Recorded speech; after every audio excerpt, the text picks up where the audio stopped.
Magandang hapon po. Upo po kayo. Okay, so today, meron po kayong reservation. Magpapa-opera po kayo sa mata. Tama po ba? Okay, so for confirmation lang po, pahingi po ng full name nyo tsaka date of birth. Opo. Yung spelling po ba niyan is S or C? Okay po. Yung year nyo po is okay, tapos day and then month. Ngayon po ba nagsusuot kayo ng contact or glasses po usually? Araw-araw? Opo. Okay. So dati po meron po ba kayong problema sa mata nyo or naka-experience kayo ng maoperahan sa mata in the past po? Kung meron po, pakisabi po yung date tsaka yung rason kung bakit nag-opera po kayo. Okay. Sa family nyo po ba meron kayong parang health condition ng diabetes, high blood pressure, or asthma po? Okay. Ngayon po ba meron po ba kayong tinitake na gamot para sa mata or kaya parang eye drops lang po? Okay. So, everyday habang nasa labas kayo, bigla po bang lumalabo yung mata nyo or parang may nakikita kayong parang electrical lines or parang bigla na lang nagiging bright, lumiliwanag yung paningin nyo? May ganun po ba? Saka, lagi po bang parang dry yung mata nyo or makate or medyo parang meron parang ilang na sakit, ganun, sa random areas, ganun. Okay. Meron po ba kayong allergy, kunyari sa gamot or anesthesia?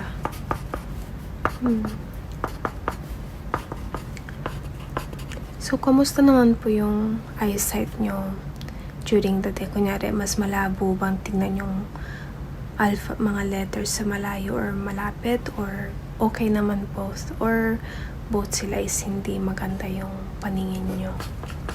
Okay po.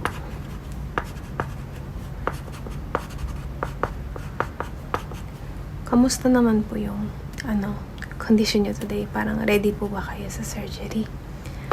Okay po. So, before natin simulan, bibigyan ko lang po kayo ng spray na pampagaan lang po ng sa mata para hindi kayo mabigla. Yan. Po kayo? Blink po kayo. Yan. Okay naman po. Okay. Tapos, pipicturan ko lang po yung mata nyo para alam natin kung ano itsura niya before natin simulan yung operasyon. Okay? So, stay still lang kayo. Kayong gagalaw. Kayong galaw. Kayong gagalaw. Okay. Tapos, lalagyan ko lang po ng gamot yung parang side ng mata nyo. Anesthesia po siya para medyo masimulan na natin yung pagkawala ng nyo. Feeling ba? Okay. Huwag kayong gagalaw, ha? Okay. Dito rin po. Huwag kayong gagalaw. Yan. Sige. Doon po kayo sa operation bed. Maghanda po kayo. Tapos habang nakahiga kayo, handa ko na rin po yung mga gagamitin natin para sa opera nyo, ha? Okay. Sige. Punta na po kayo doon. Comfortable po ba kayo? Okay, so before po natin simulan yung operasyon nyo, gusto ko lang pong siguraduhin yung parte ng mata nyo na kailangan natin galawin. So, lang po kayo, magte-test lang po ako saglit, ha? So, simula is, tignan nyo po yung daliri ko. Okay, kahit gumagalaw siya, try nyo lang pong tignan yung daliri ko.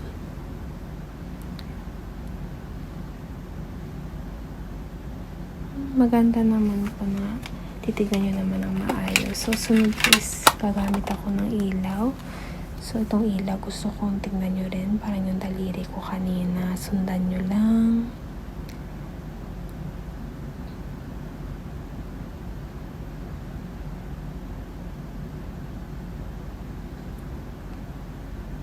Okay po. Tingnan nyo yung daliri ko. Tapos tingnan nyo yung ilaw. Yan. Tingnan nyo yung daliri ko ulit. Tapos tingnan nyo yung ilaw. Yan. Okay naman. Pakitingin po kayo sa ilong ko. Tapos pag hindi nyo nakita yung daliri ko, sabihin nyo po sa akin. Okay po. Okay. Okay. So ngayon, baliktad naman. Pag nakita niya yung daliri ko, sabihin niyo po sa akin. Tingnan niyo lang yung ilong ko. Okay. Okay po. Okay. So, medyo tatakpan ko yung mata niyo. Pag nakita niyo yung daliri ko, sabihin niyo lang po, ha? Okay. Okay. Okay. Medyo maliwanag po, pero thank you po for doing your best. Okay, so saan pa ba yung isa? Okay. Tatakpan ko lang yung mata nyo. Yung kabila nyong mata. Pag nakita nyo yung daliri ko, sabihin nyo po. Okay? Okay. Okay naman. Same po. Okay. Okay. Okay. Mukhang okay naman po. So, dadagdagan ko lang yung anesthesia nyo para siguraduhin natin na hindi kayo masaktan. So, yung dalawa nyo pong mata kailangan po talaga ng operasyon kasi medyo mabagal po yung nyo, yung pagtingin nyo po sa daliri ko. Tsaka hindi maganda yung reaction ng mata nyo sa ilaw. Okay, so sisimulan ko na po. Ito, wait lang po. Lagyan ko lang po kayo ng anesthesia tapos mag-countdown kayo backwards from 20, tapos mararamdaman nyo na medyo nawawala na po yung pakiramdam nyo sa balat. Okay, so 20, 19, 18, 17, 16, 15, 14, 13, 12, 11, 10, 9, 8, 7, 6, 5, 4, 3, 2, 1. Yan, okay na po. So, simulan ko muna dito sa mata nyo dito.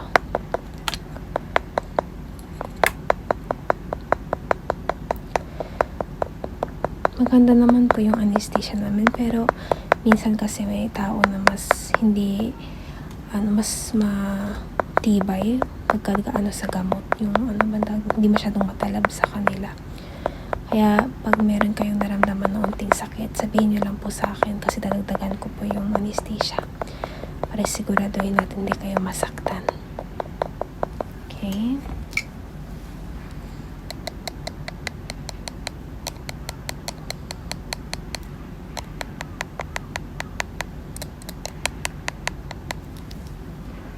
Kung takot kayo, pikit nyo lang yung mata nyo.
Okay na po ba kayo? Pwede nyo ipikit yung mata nyo, ha?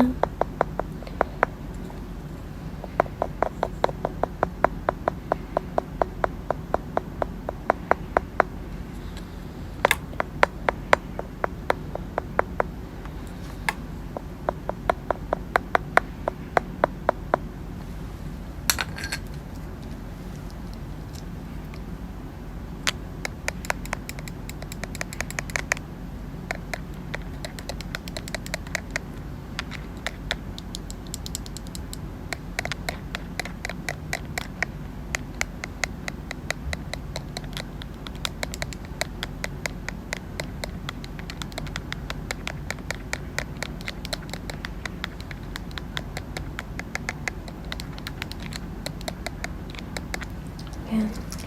Doon naman po ako sa kabilang mata.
Gagawin, aayusin ko lang po yung mga parts na medyo pwede pang ayusin.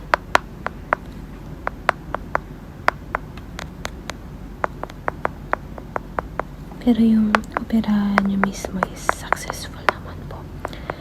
So, wala na po kayong kailangan alalahanin.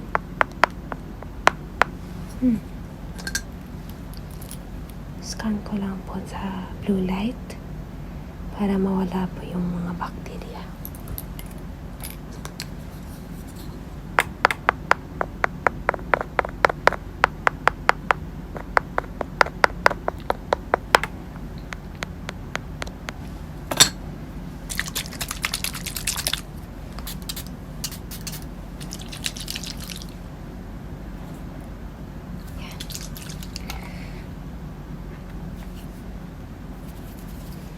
Okay, so bibigyan ko lang po kayo ng gamot na to para after ng opera, hindi kayo masyadong makaramdam ng sakit. Tsaka hindi masyadong makikita yung parang sugat nung inoperahan natin.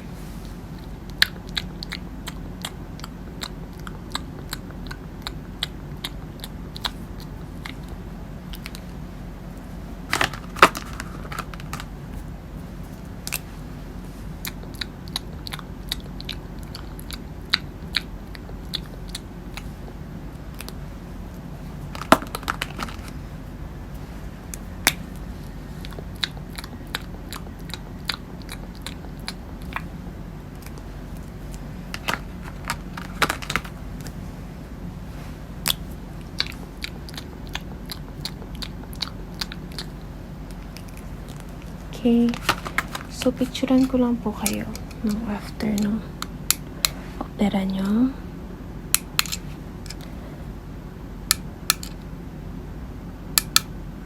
Yan. So, pwede pong patingin. Tingnan nyo po yung daliri ko. Tapos sundan nyo po. Tingnan ko lang po if mas maganda na yung reaction. Mabilis na po yung reaction nyo. Which is always good news naman. Tingnan ko lang po yung reaction ng mata nyo sa ilaw, ha? Tingnan nyo yung ilong ko. Okay naman. Yan. Okay naman po. Sige, lagay ko lang po yung eye drops na parang gamot na rin po, ha? So, steady lang kayo.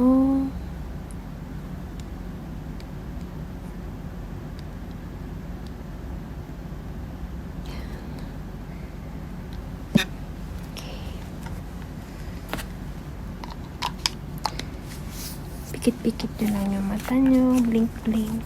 Yan. Tapos, paki-follow po ng ilaw. Okay.